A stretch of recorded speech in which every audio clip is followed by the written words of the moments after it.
A plataforma Gealsa Club, que vende poñer en marcha o Grupo Gealsa Rianxeira a través dunha app interna, permitirá aos seus empregados beneficiarse de descontos en distintos comercios e empresas da comarca.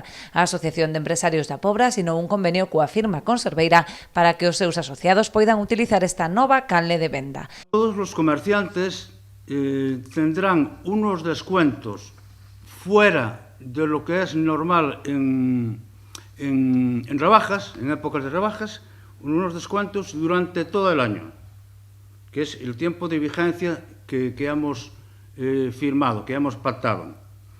En este caso, Gealsa, con 3.000 trabajadores que tiene su compañía, el grupo, que es Gealsa Escurís, el grupo Gealsa, yo creo que para lo que es comercio de Puebla va a salir moi rentable, moi beneficiado.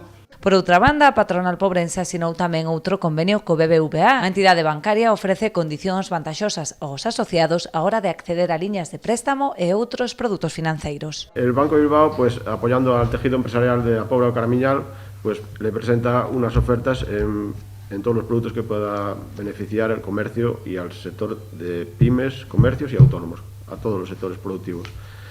La cuenta negocios, el TPV y sobre todo las ayudas por préstamos ICO para ayudar a la financiación en estos momentos de duros momentos.